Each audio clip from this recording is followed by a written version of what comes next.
Invité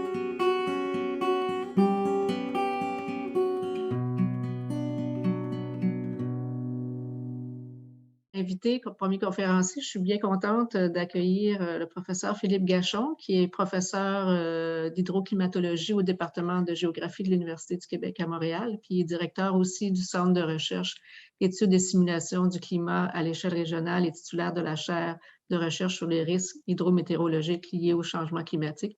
Et il dirige aussi le nouveau, moins nouveau, réseau d'inondation intersectoriel du Québec, là, avec des collègues de McGill, l'UQAC et de l'INRS au Terre Environnement, qui regroupe près de 16 universités et plus de 120 chercheurs à travers le Québec.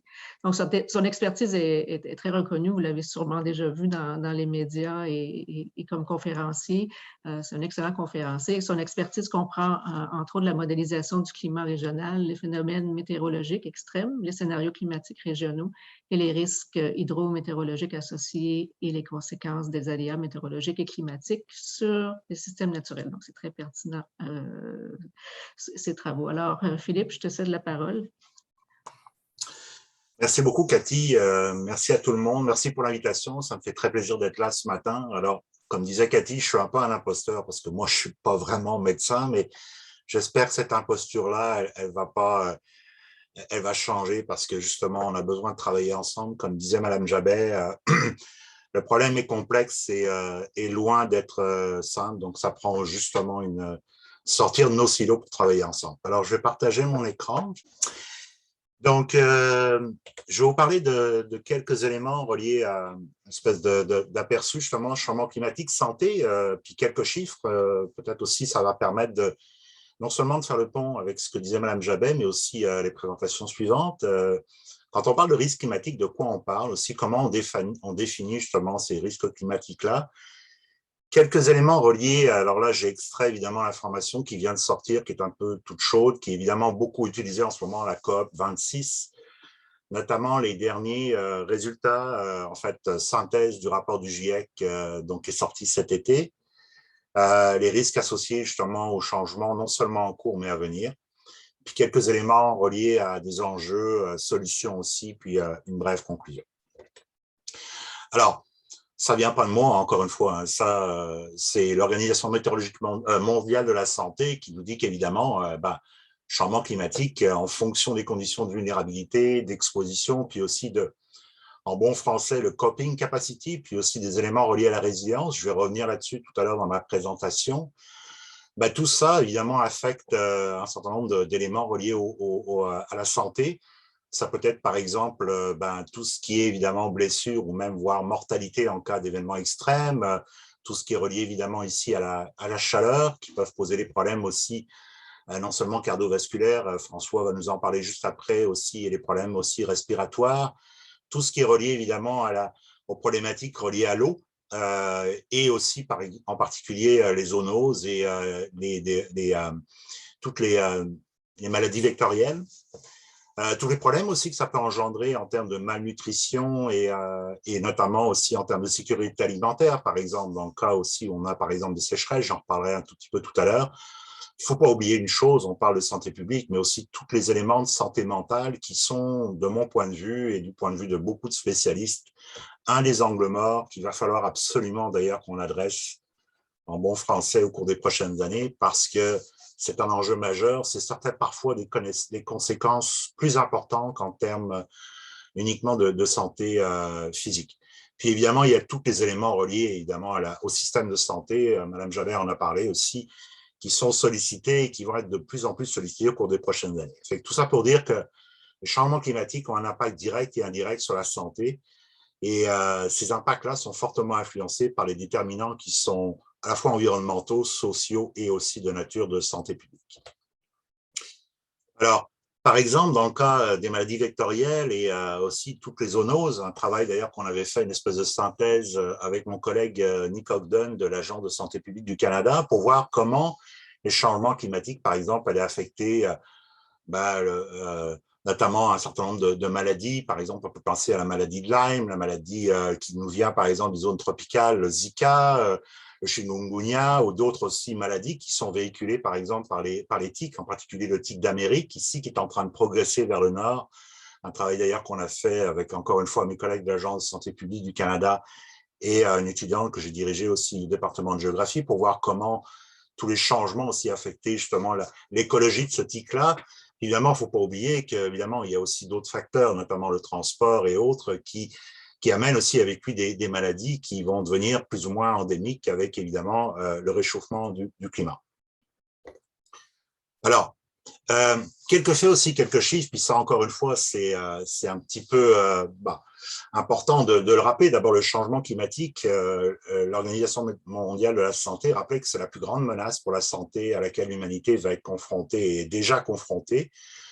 Les impacts nuisent non seulement à la santé, on parle surtout de pollution de l'air, par exemple, qui est responsable, qui est une des premières causes de mortalité à travers le monde, des maladies, phénomènes évidemment météorologiques extrêmes qui tuent en particulier quand on peut penser aux cyclones tropicaux, mais même aux sécheresses ou aux inondations, comme on a pu voir évidemment cet été un peu partout à travers le monde, qui forcent aussi des déplacements. Il y a des migrations aussi climatiques qui sont associées aussi à des changements dans notamment les régimes de précipitation, des déficits qui peuvent engendrer par exemple des sécheresses qui provoquent une insécurité alimentaire et toutes les pressions aussi que ça exerce sur la santé mentale.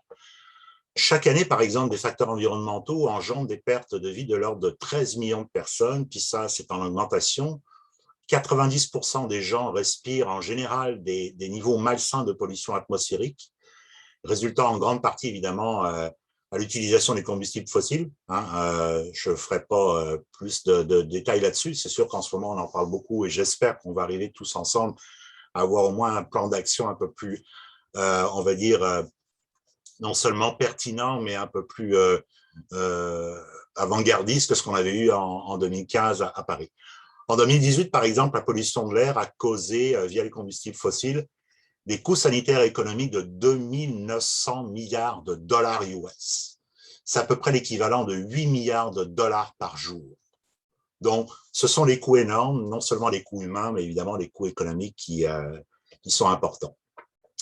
Alors, quand on définit un risque, de quoi on parle? Alors évidemment, il y a toute la composante, je dirais, aléas hydrométéorologiques, par exemple, quand on parle des inondations, mais il y a aussi les facteurs de vulnérabilité et d'exposition qui se combinent pour créer évidemment le risque, mais aussi influencer ses conséquences.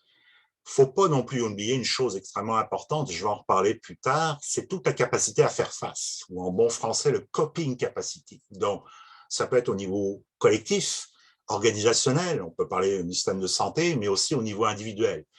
Puis ce coping capacity ou cette capacité à faire face, elle va influencer aussi même l'occurrence de risque, puis encore une fois, ses conséquences. Donc vraiment, le risque, c'est une combinaison de facteurs et c'est pour ça que c'est important de travailler avec différentes expertises parce que c'est vraiment pas juste un problème météo. C'est aussi un problème de vulnérabilité socio-économique et aussi d'exposition des populations. Alors, bon, vous connaissez tous, j'imagine, ces courbes-là. Nous avons un taux de CO2 qui a augmenté, qui est sans équivalent. Le taux de CO2 aujourd'hui, donc le gaz à effet de serre le plus important évidemment en ce moment à cause évidemment des émissions de gaz à effet de serre. Mais le GIEC nous le rappelle, non seulement il n'a jamais été observé à des niveaux, il est à peu près de l'ordre de 410 ppmv, partie par million en volume, jamais observé au cours des 800 000 dernières années quand on parle des phases glaciaires ou interglaciaires, de phases froides dans lesquelles le CO2 était plus bas, phase interglaciaire plus chaude dans laquelle le CO2 était plus élevé, mais il n'a jamais dépassé dans les cas, par exemple, de climat plus chaud, 300 ppmv. Donc vraiment, vous voyez l'augmentation extrêmement rapide. Et le GIEC nous dit d'ailleurs, on n'a jamais eu des taux de CO2, pas juste depuis les derniers 800 000 ans, mais depuis plus de 2 millions d'années, nous n'avons jamais eu des taux de CO2 équivalents à ce qu'on a aujourd'hui.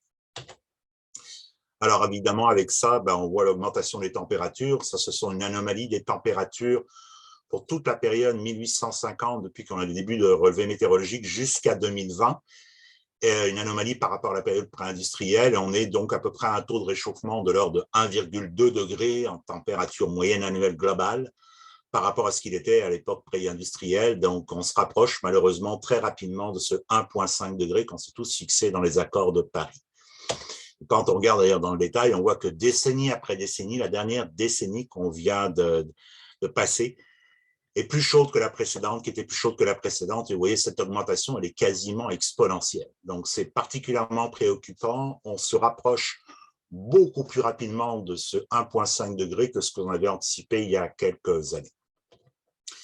Alors, on voit évidemment avec ce réchauffement qui s'accélère une augmentation de la fréquence des événements extrêmes, en particulier des vagues de chaleur. On l'a vu évidemment cet été, vous vous rappelez, en Colombie-Britannique, avec des températures de 50 degrés, jamais observées évidemment à 50 degrés nord. Ça a été vraiment particulièrement exceptionnel.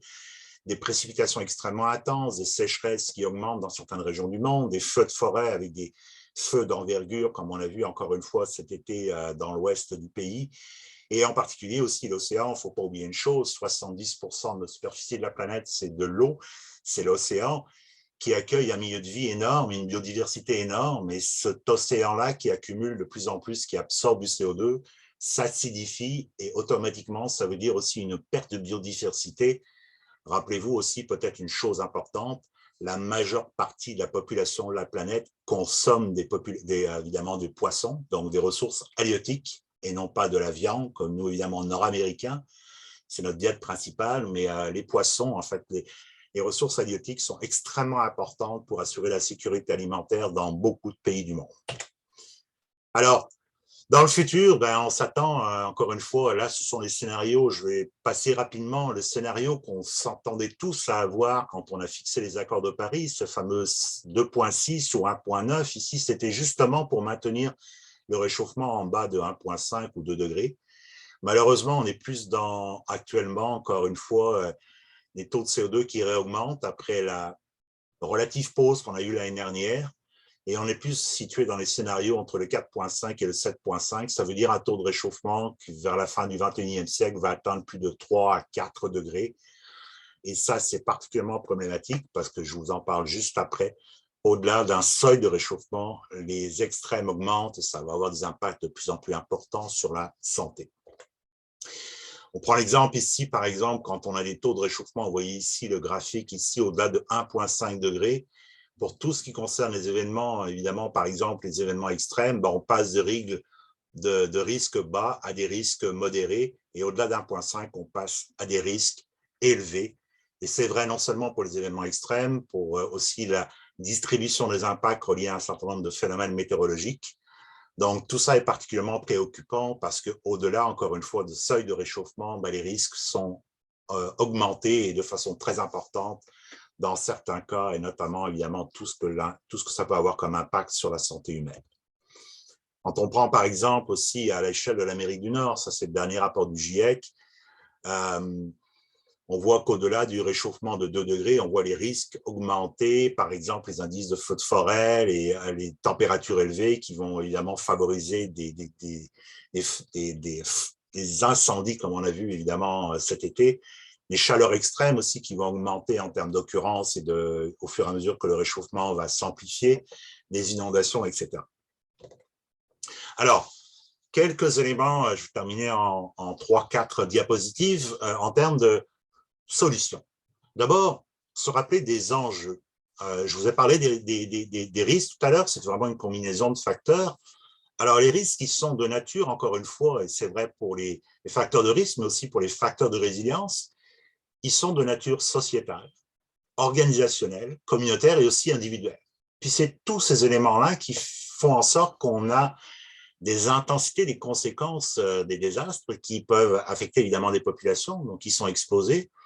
Mais cette résilience-là, elle influence évidemment non seulement le pourcentage ou le nombre de personnes qui sont affectées, mais aussi les intensités ou les conséquences de ces risques-là. Donc, c'est pour ça que c'est important de travailler à la fois sur des éléments qui touchent aux facteurs de risque.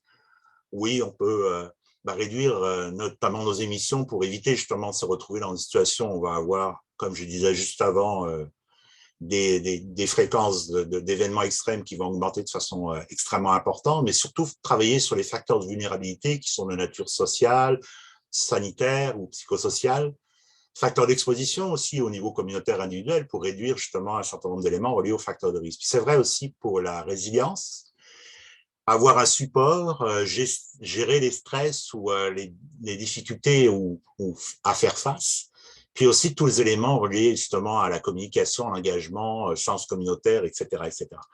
tout un travail d'ailleurs qu'on a fait avec des collègues, un article qui est sous presse, qui va être publié d'ailleurs dans le prochain rapport du Global Assessment Report de l'UNDRR, qui est le projet des Nations Unies sur la réduction des risques de désastre. Alors, avant de conclure, justement, passer d'un état où on est actuellement, on fait de la gestion de crise beaucoup. On est beaucoup dans la réponse à chaque fois qu'il y a un événement, c'est vrai pour la pandémie, mais c'est vrai pour beaucoup de désastres. On est dans la gestion, donc on fait très peu de prévention.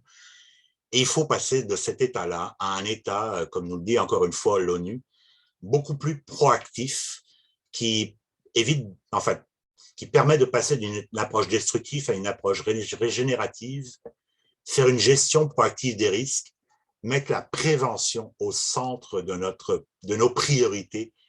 Il va falloir vivre évidemment avec l'incertitude, mais trouver une façon de prévenir en amont des événements pour être capable de mieux s'adapter et encore une fois de développer notre capacité à faire face. Ça nous permettrait de répondre à la fois aux objectifs de développement durable, que Mme Jabet d'ailleurs parlait tout à l'heure, répondre aussi au cadre de Sendai. On s'est tous engagés, le Canada s'est engagé dans les approches systémiques pour mieux comprendre les risques et réduire leurs conséquences, pour permettre des innovations, mobiliser les connaissances. Et comme disait encore une fois Mme Jabet, mais c'est important ça, que les connaissances scientifiques nous permettent véritablement de mieux prévenir les risques qui s'en viennent, qui vont augmenter avec le changement climatique. Alors, en conclusion, en guise de conclusion, bon là, je vous l'ai montré, on sait tous, changement climatique influence à la fois les déterminants sociaux, environnementaux et de la santé. Ça touche à la fois évidemment les éléments de qualité de l'air, l'eau potable, la nourriture en quantité suffisante, la sécurité de nos logements aussi.